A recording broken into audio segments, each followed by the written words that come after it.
Act 5 of The Life and Death of King John by William Shakespeare. Scene 1. King John's Palace. Enter King John, Cardinal Pandolph, and attendants. Thus have I yielded up into your hand the circle of my glory. Giving the crown.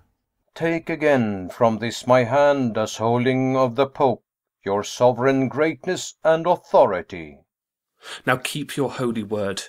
Go meet the French, and from his holiness use all your power to stop their marches, for we are inflamed. Our discontented counties do revolt. Our people quarrel with obedience, swearing allegiance and the love of soul to stranger blood, to foreign royalty. This inundation of mistempered humour rests by you only to be qualified. Then pause not, for the present time's so sick that present medicine must be ministered, or overthrow incurable ensues. It was my breath that blew this tempest up, upon your stubborn usage of the Pope. But since you are a gentle convertite, my tongue shall hush again this storm of war, and make fair weather in your blustering land.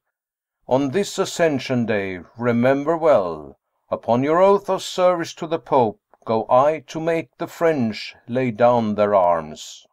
Exit. Is this Ascension Day?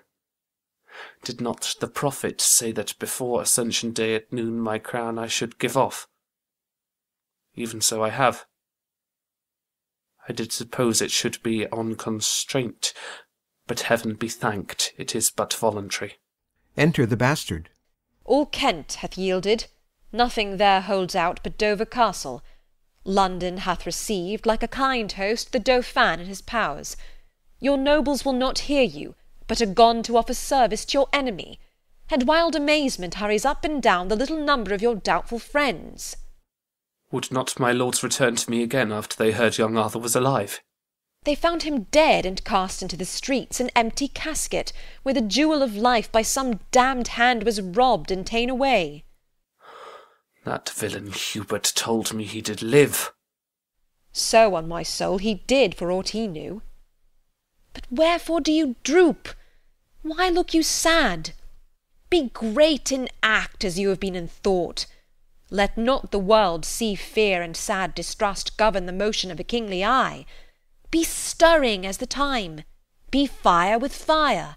Threaten the threatener, and outface the brow of bragging horror.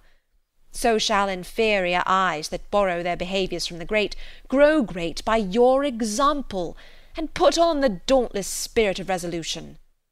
Away and glister like the god of war when he intendeth to become the field. Show boldness and aspiring confidence. What, shall they seek the lion in his den, and fright him there, and make him tremble there? Oh, let it not be said. Forage, and run to meet displeasure farther from the doors, and grapple with him ere he comes so nigh. The legate of the Pope hath been with me, and I have made a happy peace with him, and he hath promised to dismiss the powers led by the Dauphin. Oh, inglorious league! Shall we, upon the footing of our land, send fair play orders, and make compromise, insinuation, parley, and base truce to arms invasive? Shall a beardless boy, a cocker silken wanton, brave our fields, and flesh his spirit in a warlike soil, mocking the air with colours idly spread, and find no check? Let us, my liege, to arms. Perchance the cardinal cannot make your peace. Or if he do, let it at least be said they saw we had a purpose of defence. Have thou the ordering of this present time? Away then with good courage. Yet I know our party may well meet a prouder foe. Exeunt. Scene 2. Lewis' camp at St. Edmundsbury. Enter in arms Lewis, Salisbury, Melon, Pembroke, Bigot, and soldiers. My Lord Melon, let this be copied out, and keep it safe for our remembrance. Return the precedent to these lords again, that having our fair order written down, both they and we, perusing o'er these notes, may know wherefore we took the sacrament, and keep our faiths firm and inviolable. Upon our Swedes it never shall be broken. Under noble Dauphin, albeit we swear a voluntary zeal and an unurged faith to your proceedings. Yet believe me, Prince, I am not glad that such a sort of time should seek a plaster by contempt revolt, and heal the inveterate canker of one wound by making many. Oh, it grieves my soul that I must draw this metal from my side to be a widow-maker. Oh, and there where honourable rescue and defence cries out upon the name of Salisbury. But such is the infection of the time, that for the health and physic of our right we cannot deal but with the very hand of stern injustice and confused wrong. And is't not pity, O my grieved friends, that we, the sons and children of this isle, were born to see so sad an hour as this, wherein we step after a stranger match upon her gentle bosom, and fill up her enemies' ranks. I must withdraw and weep upon the spot of this enforced cause, to grace the gentry of a land remote, and follow unacquainted colours here. What, here? O nation, that thou could remove, the Neptune's arms, who clipped thee about, would bear thee from the knowledge of thyself, and grapple thee unto a pagan shore, where these two Christian armies might combine the blood of malice in a vein of league, and not to spend it so unneighbourly. A noble temper dost thou show in this, and great affections wrestling in thy bosom doth make an earthquake of nobility. Oh, what a noble combat hast thou fought between compulsion and a brave respect! Let me wipe off this honourable dew, that silverly doth progress on thy cheeks. My heart hath melted at a lady's tears, being an ordinary inundation, but this effusion of such manly drops, this shower blown up by tempest of the soul, startles mine eyes, and makes me more amazed than had I seen the vaulty top of heaven figured quite o'er with burning meteors. Lift up thy brow, renowned Salisbury, and with a great heart heave away the storm. Commend these waters to those baby eyes that never saw the giant world enraged, nor met with fortune other than at feasts, full of warm blood, of mirth, of gossiping. Come, come, for thou shalt thrust thy hand as deep into the purse of rich prosperity as Lewis himself. So noble shall you all that knit your sinews to the strength of mine. And even there, methinks, an angel spake. Enter Cardinal Pandolf. Look where the holy legate comes apace, to give us warrant from the hand of heaven, and on our actions set the name of right with holy breath. Hail, noble Prince of France! The next is this: King John hath reconciled himself to Rome. His spirit is come in, that so stood out against the holy church, the great metropolis and see of Rome. Therefore thy threatening colours now wind up, and tame the savage spirit of wild war, that like a lion fostered up at hand, it may lie gently at the foot of peace, and be no further harmful than in show. Your grace shall pardon me. I will not back. I am too high born to be propertied, to be a secondary at control, or useful serving man and instrument to any sovereign state throughout the world. Your breath first kindled the dead coal of wars between this chastised kingdom and myself, and brought in matter that should feed this fire, and now 'tis far too huge to be blown out with that same weak wind which enkindled it. You taught me how to know the face of right, acquainted me with interest to this land, yea, thrust this enterprise into my heart. And come ye now to tell me John hath made his peace with Rome? What is that peace to me? I, by the honour of my marriage bed, after young Arthur, claim this land for mine. And now it is half conquered, must I back because that John hath made his peace with Rome? Am I Rome's slave? What penny hath Rome borne? What men provided? What munition sent to underprop this action? Is't not I that undergo this charge? Who else but I, and such as to my claim are liable, sweat in this business and maintain this war? Have I not heard these islanders shout out, Vive le roi, as I have banked their towns? Have I not here the best cards for the game to win this easy match played for a crown? And shall I now give o'er the yielded set? No, no, on my soul, it never shall be said. You look but on the outside of this work. Outside or inside, I will not return till my attempt so much be glorified as to my ample hope was promised before I drew this gallant head of war and culled these fiery spirits from the world to outlook conquest and to win renown even in the jaws of danger and of death. Trumpet sounds. What lusty trumpet thus doth summon us? Enter the bastard, attended. According to the fair play of the world, let me have audience. I am sent to speak. My holy lord of Milan, from the king I come, to learn how you have dealt for him. And as you answer, I do know the scope and warrant limited unto my tongue. The Dauphin is too wilful opposite, and will not temporize with my entreaties. He flatly says he'll not lay down his arms. By all the blood that ever fury breathed, the youth says well. Now, hear our English king, for thus his royalty doth speak in me. He is prepared, and reason too he should, this apish and unmannerly approach, this harnessed mask and unadvised revel, this unhaired sauciness and boyish troops, the king doth smile at, and is well prepared to whip this dwarfish war, these pygmy arms, from out the circle of his territories.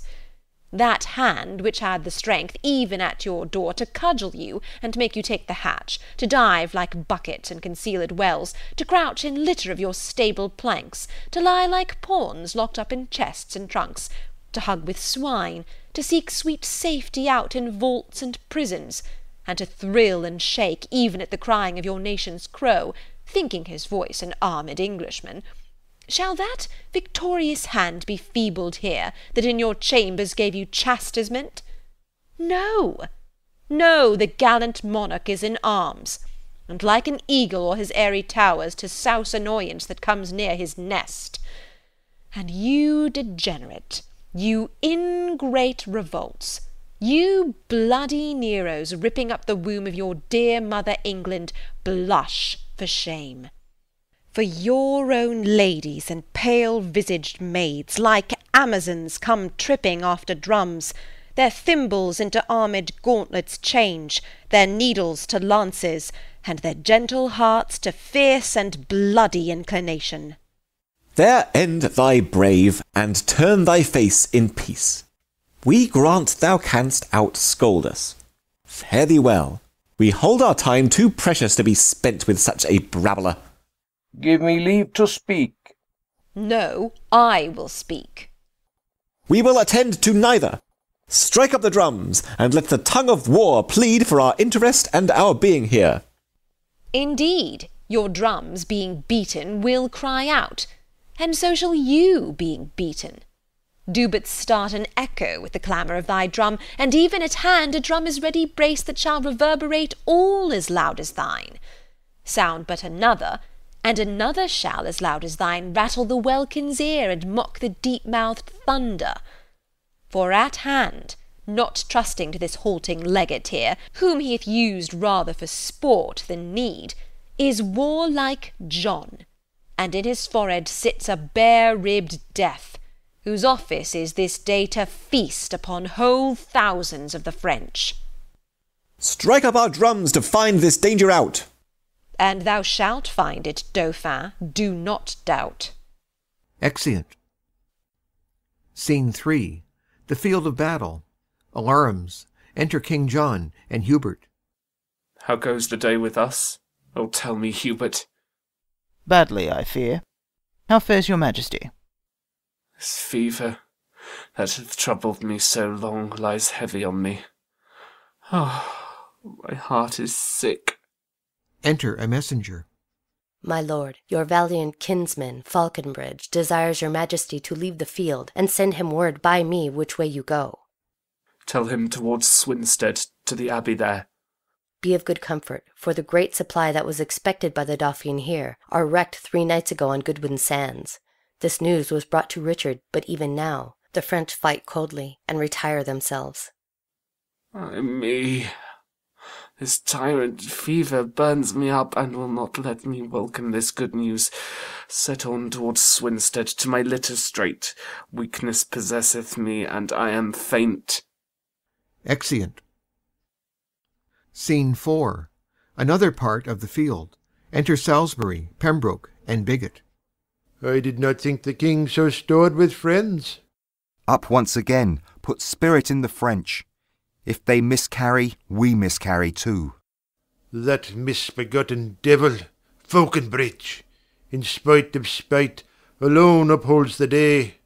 They say King John sore sick hath left the field. Enter Melon, wounded. Lead me to the revolts of England here. When we were happy, we had other names. It is the Count Melon. Wounded to death. Fly, noble English, you are bought and sold.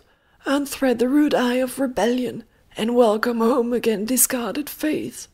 Seek out King John and fall before his feet. For if the French be lords of this loud day, he means to recompense the pains you take by cutting off your heads. Thus hath he sworn, and I with him, and many more with me, upon the altar at St. Edmundsbury, even on that altar where we swore to you dear amity and everlasting love. May this be possible? May this be true? Have I not hideous death within my view, retaining but a quantity of life which bleeds away, even as a form of wax resolveth from his figure against the fire? What in the world should make me now deceive, since I must lose the use of all deceit? Why should I then be false, since it is true that I must die here and live hence by truth? I say again, if Louis do win the day, he is forsworn, if e'er those eyes of yours behold another day break in the east. But even this night, whose black contagious breath already smokes about the burning crest of the old, feeble, and day-wearied sun, even this ill night, your breathing shall expire, paying the fine of rated treachery, even with the treacherous fine of all your lives, if Louis by your assistance win the day. Command me to warn you but with your king, the love of him, and this respect besides, for that my grandsire was an Englishman, awakes my conscience to confess all this. In lieu whereof, I pray you, bear me hence from forth the noise and rumour of the field, where I may think the remnant of my thoughts in peace, and part this body and my soul with contemplation and devout desires. We do believe thee, and beshrew my soul, but I do love the favour and the form of this most fair occasion, by the which we will untread the steps of damned flight, and like a bated and retired flood, leaving our rankness and irregular course, stoop low within those bones we have overlooked, and cabby run on in obedience, even to our Ossian, to our great King John. My arms shall give thee help to bear thee hence, for I do see the cruel pangs of death right in thine eye. Away, my friends, new flight, and happy newness that intends old right. Exeunt, leading off Melon. Scene 5. The French camp. Enter Lewis and his train.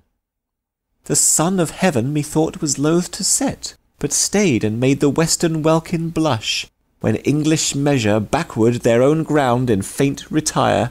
Oh, bravely came we off, when with a volley of our needless shot, after such bloody toil we bid good night, and wound our tattering colours clearly up, lost in the field, and almost lords of it.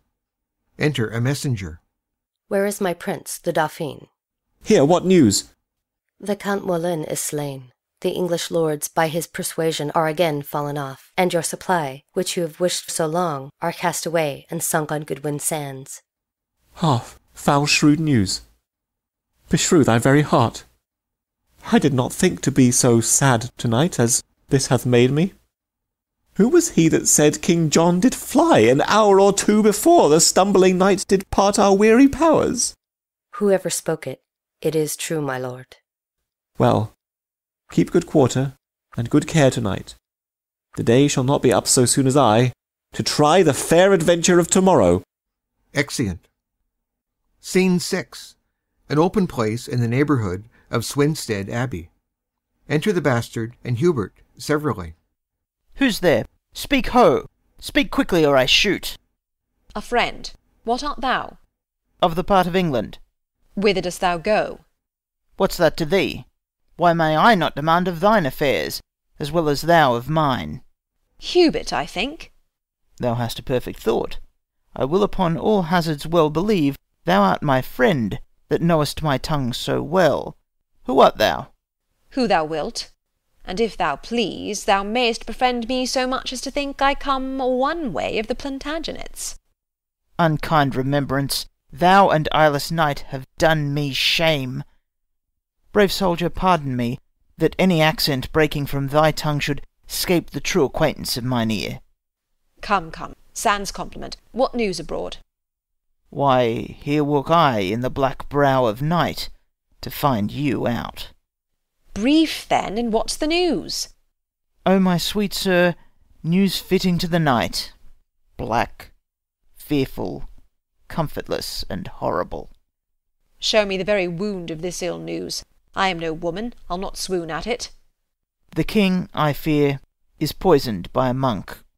I left him almost speechless, and broke out to acquaint you with this evil, that you might the better arm you to the sudden time, than if you had at leisure known of this. How did he take it? Who did taste to him?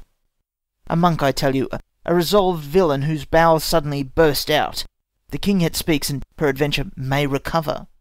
Who didst thou leave to tend his majesty? Why, know you not? The lords are all come back, and brought Prince Henry in their company, at whose request the king hath pardoned them, and they are all about his majesty. Withhold thine indignation, mighty heaven, and tempt us not to bear above our power. I'll tell thee, Hubert, half my power this night passing these flats are taken by the tide. These Lincoln washes have devoured them. Myself, well mounted, hardly have escaped. Away before, conduct me to the king. I doubt he will be dead where I come. Exeunt. Scene 7. The orchard in Swinstead Abbey. Enter Prince Henry, Salisbury, and Bigot.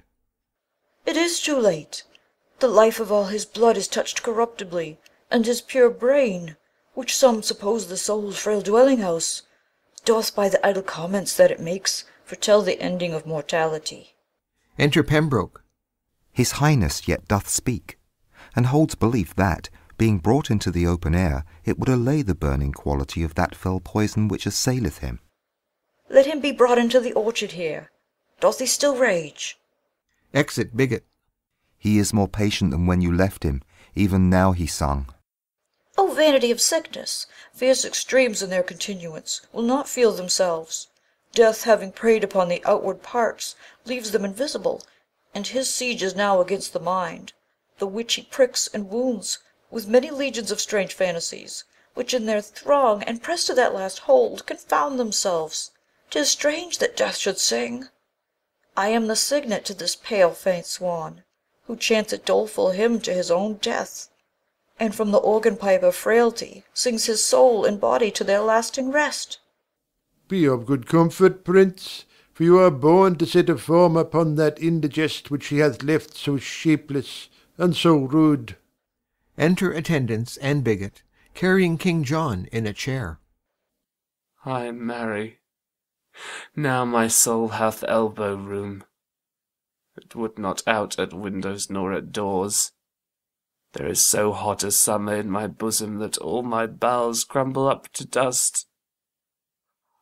I am a scribbled form, drawn with a pen upon a parchment, and against this fire do I shrink up. How fares your majesty?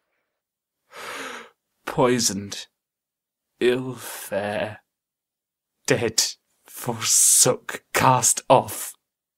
And none of you will bid the winter come to thrust his icy fingers in my maw, nor let my kingdom's rivers take their course through my burned bosom, nor entreat the north to make his bleak winds kiss my parched lips and comfort me with cold.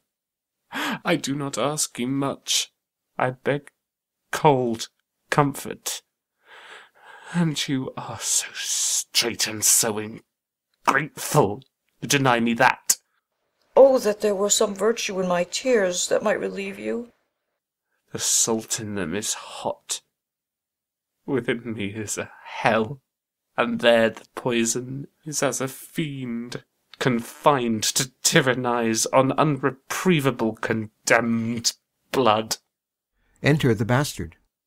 Oh, I am scalded with my violent motion and spleen of speed to see your majesty. O cousin, thou art come to set mine eye. The tackle of my heart is cracked and burnt, and all the shrouds wherewith my life should sail are turned to one thread, one little hair. My heart hath one poor string to stay it by, which holds but till thy news be uttered. And then all this thou seest is but a clod, and module of confounded royalty. The Dauphin is preparing hitherward, where heaven he knows how we shall answer him. For in a night the best part of my power, his eye upon advantage did remove, were in the washes all unwarily devoured by the unexpected flood. King John dies. You breathe this dead news in as dead an ear. My liege, my lord, but now a king, now this. Even so must I run on, and even so stop. What surety of the world, what hope, what stay, when this was now a king, and now is clay? Art thou gone so? I do but stay behind to do the office for thee of revenge, and then my soul shall wait on thee to heaven, as it on earth hath been thy servant still. Now, you stars that move in your right spheres, where be your powers? Show now your mended faiths, and instantly return with me again, to push destruction and perpetual shame out of the weak door of our fainting land. Straight let us seek, or straight we shall be sought. The Dauphin rages at our very heels. It seems you know not, then, so much as we. The Cardinal Pandulf is within at rest, who half an hour since came from the Dauphin, and brings from him such offers of our peace as we with honour and respect may take, with purpose presently to leave this war. He will the rather do it when he sees ourselves well sinewed to our defence. Nay, it is in a manner done already. For many carriages he hath dispatched to the seaside, and put his cause and quarrel to the disposing of the Cardinal, with whom yourself, myself, and other lords, if you think meet, this afternoon will post to consummate this business happily. Let it be so. And you, my noble prince, with other princes that may best be spared, shall wait upon your father's funeral. At Worcester must his body be interred, for so he willed it. Thither shall it then, and happily may your sweet self put on the lineal state and glory of the land, to whom with all submission, on my knee I do bequeath my faithful services, and true subjection everlastingly. And the like tender of our love we make to rest without a spot for evermore. I have a kind soul that would give you thanks, and knows not how to do it but with tears. O let us pay the time but needful woe, since it hath been beforehand with our griefs. This England never did, nor never shall, lie at the proud foot of a conqueror, but when it first did help to wound itself. Now these her princes are come home again, come the three corners of the world in arms, and we shall shock them. Naught shall make us rue, if England to itself do rest but true. Exeunt. End of Act 5. End of The Life and Death of King John by William Shakespeare.